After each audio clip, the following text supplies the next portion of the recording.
Good morning, class. This is Reader's Workshop. I'm picking traditional literature, and I want you to focus on voice fluctuation, changing your voice with punctuation marks. And I also want you to pay attention to the characters in the story. How are they? What part do they play? Are they good? Are they evil? Do they solve a problem? So, before I read the story, I want to go over punctuation marks, changing your voice. So, if you see a period, you stop. Take a breath, continue. If you see an exclamation mark, that means you're excited or you're yelling, "Happy birthday!" If you see a question mark, that means your voice naturally goes up because you're asking a question and you're waiting for an answer. How are you today? If you see a comma between words, that means stop, take a breath, count to 3, continue reading. If you see quotation marks, whatever's between the quotation marks, that's characters doing the talking, so change your voice to be that character. Now, the traditional literature I picked today was The Three Little Pigs. Now, there are very many different versions, and there's movies on this, so this might be one of the versions you've heard. This is retold. That means this person took the original story and tweaked it, changed it to make it a little bit different than theirs. By Kate Jaywood. Illustrated, the pictures by Mai Matsuka. I gotta show you this. Look at that wolf. Doesn't he look sneaky with his little squinty eyeballs, his teeth hanging out?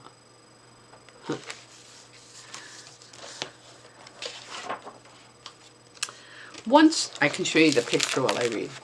Okay. Once upon a time, there were 3 little pigs who lived in a cozy cottage, a little house on the hill. They loved to eat all the delicious food their mother made them every day. They ate so much that it wasn't long before the 3 little pigs had grown so big that there was no room for them in the cozy cottage anymore. "I'm sorry," their mother one morning, "but it's time you made your own way in the world." So she says, "You're growing up, you gotta get out." So the very next day, the 3 little pigs left home. "Don't forget to watch out for the big bad wolf," called their mother as she waved goodbye. "He'll eat you for supper, and so you'll need to build a big, fine, strong house as quickly as you can to keep him away." "Don't worry, Ma," they oinked. "We can look after ourselves." And the 3 little pigs ran off down the hill, each taking a different path. So they're making their journey to be adult pigs now.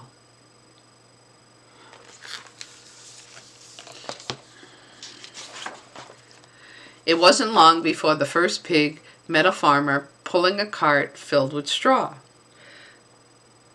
"Please, may I buy some straw to build a house?" asked the little pig. "Of course," replied the farmer, "but a straw house won't be very strong." But the little pig didn't listen. Soon he was busy stacking the bundles of straw for his new house.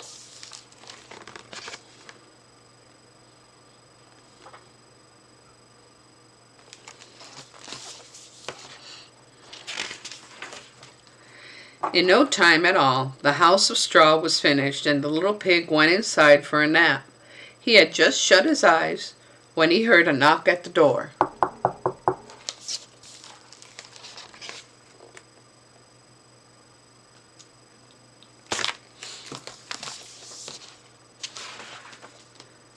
It was the big bad wolf, and he was hungry. Little pig, let me in," growled the wolf. "No," cried the little pig, "not by the hair of my chinny chin chin." "Then I'll huff, and I'll puff, and I'll blow your house down," laughed the wolf, and that's just what he did. He huffed He puffed, and whoosh, the house fell apart into pieces.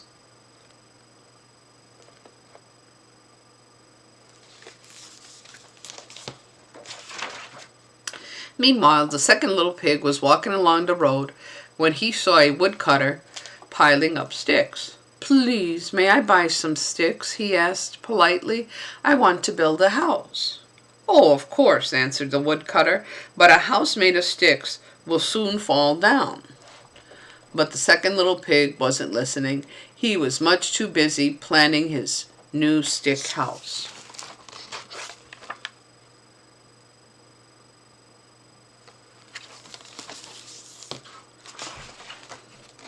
Soon the house was finished, and the little pig had just sat down to rest when there was a knock at the door. It was Big Bad Wolf. He was even hungrier now. Little pig, let me in," he growled. "No way, not by the hair of my chinny chin chin," cried the second little pig. "Then I'll huff, and I'll puff, and I'll blow your house down," cried the wolf. And that's exactly what he did. Huff, puff, whoosh.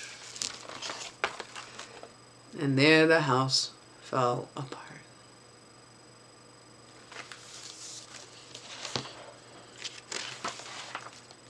Meanwhile, the third little pig had met a builder.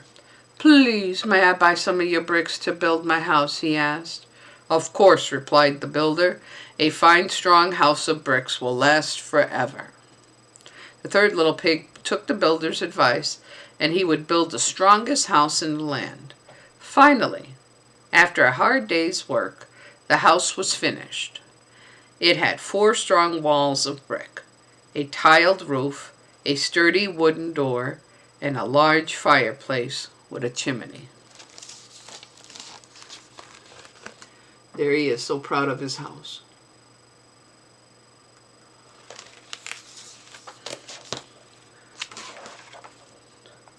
The third little pig had just put a pot of turnips, that's a rooted plant to eat, on the fire to boil, when he saw his brothers running down the road, closely followed by the Big Bad Wolf.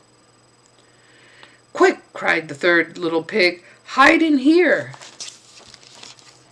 So right here is the wolf chasing the 2 brothers, and on the other page here, the third brother says, "Hurry up, get in here and hide."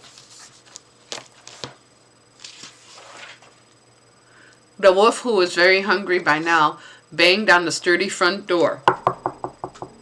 Little pigs, let me in," he growled, his tummy rumbling very loudly with hunger.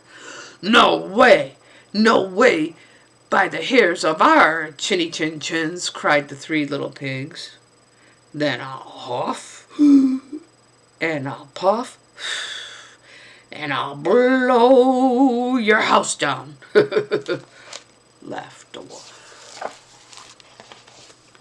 So he's talking to them over here through the little mailbox door, peeking in there.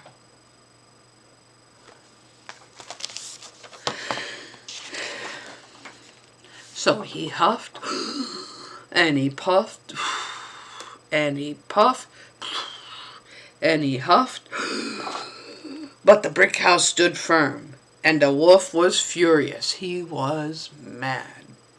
He climbed up upon the roof and shouted down the chimney, "If I can't blow your house down, I'll come down the chimney and gobble you all up."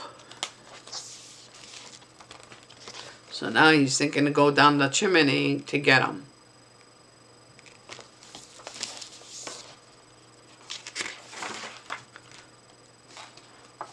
Here he is, climbing down the chimney. He's mad. The Big Bad Wolf jumped and landed in a huge splash in the pot of turnips boiling on the fire below. "Ee-ow!" He leaped up in a scream and ran out of the house, never to be seen again. And the 3 little pigs lived happily ever after in the house made of bricks. And here they are eating their turnip soup. And way up on top, over here, the wolf is running away. So, this is your time to do your reading. Make sure you change your voice, fluctuate your voice during punctuation marks. And think of the characters in the story that you read. Are they friendly? Are they nice? Are they young? Are they old?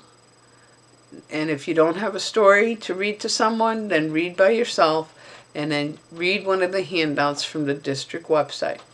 So, until we meet again, happy reading.